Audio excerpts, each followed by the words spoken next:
Dawn spilled over the high plains like a tired blessing, brushing gold across the shoulders of the world as if reluctant to wake it fully. I remember how Calder Boone rode through that pale light, shoulders bowed beneath an invisible weight, his coat dusty from weeks of quiet wandering. The sky above him looked scraped thin, a watercolor of blues and silvers that felt too fragile for a man who carried so much unspoken sorrow. Even then, something in the hush of that morning hinted that life was shifting beneath his boots, though Calder did not yet know which way the wind meant to push him, and I felt a stirring of curiosity settle like dust in my throat. He was a lonely soul. Calder was the sort of man people judged with half-formed rumors whispered between saloon doors. They said he lived with too many ghosts on that wide, wind-gnawed ranch of his. They said he was a man who had been left more times than he had been chosen.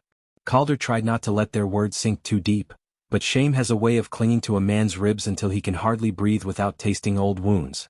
As he guided his horse toward the canyon pass, he thought only of repairing a broken fence line and keeping his head low, but fate was waiting on the other side with a patience that felt almost deliberate, and curiosity hummed lightly around the edges of the moment. The canyon opened before him in red cliffs and shadowed crevices, and at its center stood Chief Red Elk, tall and unshaken, as though carved from the very stone that framed him. His dark hair was threaded with gray, and his eyes held storms that had traveled far before reaching this place. Calder reined in quietly, unsure whether to speak, for the air itself seemed to hold its breath. Settlers feared the Apache these days, suspicion thick as wildfire smoke, but Calder had always found fear made fools of decent men.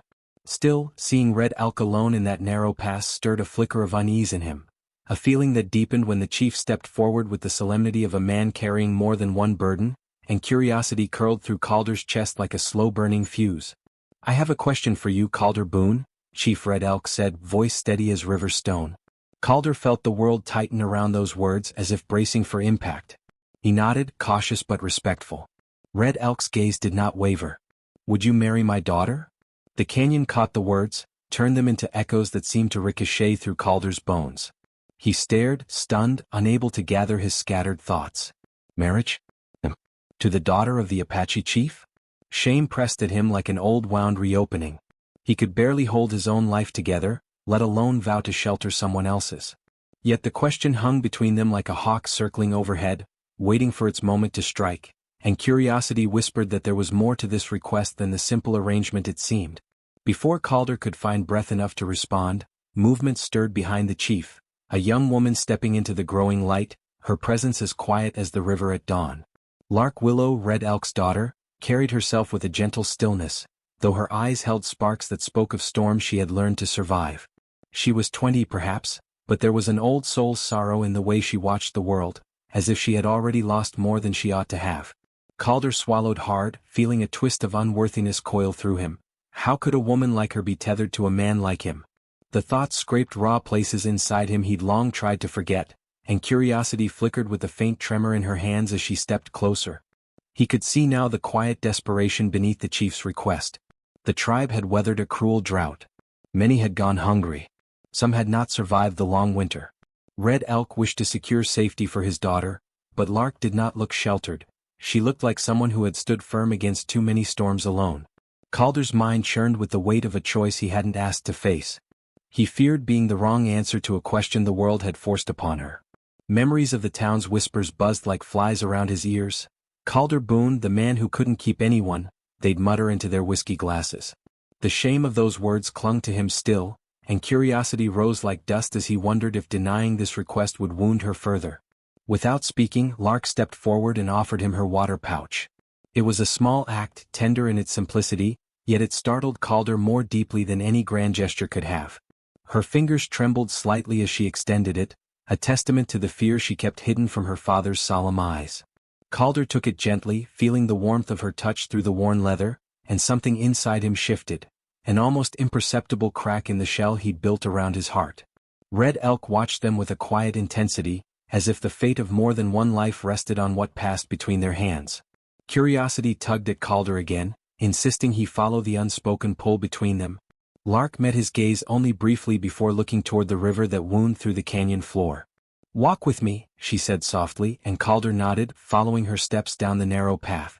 The smell of wet clay and sage drifted through the air. Dragonflies hovered like tiny lanterns above the water, and reeds rustled in a breeze that felt ancient. They walked beside each other in silence at first, breaths falling into the same rhythm, as if something unseen was stitching the distance between them. Calder sensed she had things to say, but he also sensed she needed time to gather them, and curiosity pulsed like a heartbeat in the quiet between their footsteps. When she finally spoke, her voice carried both fragility and resolve. "My father asks because he fears for my future," she murmured. "He sees danger everywhere these days, hungry men, bitter men, men who see our hardship and think we are weak." Her gaze traveled over the river's silver surface. "He does not ask because I am helpless." Calder nodded, hearing the edge of pride beneath her words. Lark continued, "I have been promised before.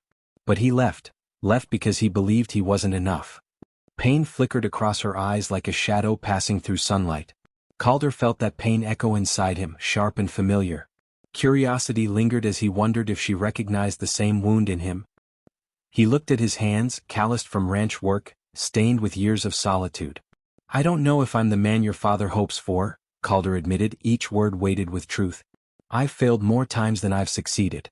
I don't want to give you a life built on someone else's broken pieces." Lark did not flinch. Instead, she lifted her eyes and met his steadily. "I don't need perfection," she said. "Only someone willing to try. Willing to stand beside me even when the world turns hard." Her voice was quiet, but the conviction beneath it felt like the slow, steady root of an oak tree.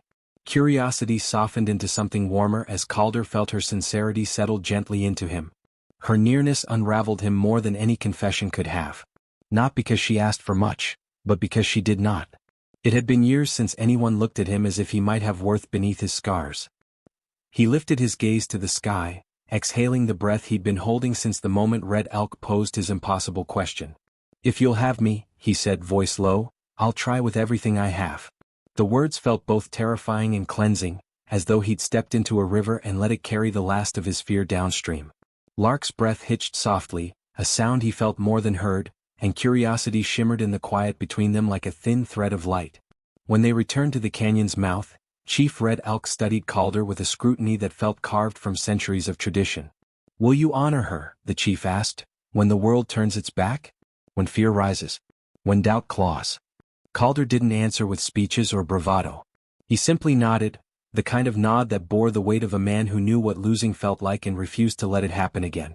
Red Elk watched him for a long moment, and at last, the faintest smile softened his stern features, as if he'd seen the truth he was searching for. Curiosity lingered in the air, its shape shifting as the chief stepped back, granting his silent blessing. That evening, beneath a sky brushed crimson with the last light of day, Lark and Calder stood among her people and a handful of Calder's ranch hands. The ceremony was modest but warm, the fire crackling as shadows danced upon their linked hands. A braid of river grass wrapped around their wrists symbolized unity, while cool water poured over their palms sealed their bond. Calder felt something inside him settle, a quiet rightness he had not felt in years. He wasn't healed. Neither was she. But they were seen, and that was the beginning of something stronger than either had imagined. Curiosity wove through the firelight as night folded itself around them. Later, sitting beside the embers, Calder listened to Lark share stories from her childhood. Small memories, almost weightless, yet they rested in his heart like precious stones. He offered his own stories, though haltingly at first, revealing the parts of himself he had long hidden from daylight. Their shoulders brushed, not by accident but by gentle intention, and Calder felt hope bloom with stubborn quietness. It was not love yet, not the sweeping kind from tales, but the early warmth of it, steady as a desert flower coaxing its way toward the sun. Curiosity glowed faintly as the night deepened around their shared silence. And now, as I look back upon that evening with the eyes of an old soul, I understand the deeper truth hidden within their beginning. Life rarely announces its turning points with thunder. More often, it shifts in small breaths, in the tremble of a hand offering water, in a question asked with trembling courage, in a nod weighted with sincerity.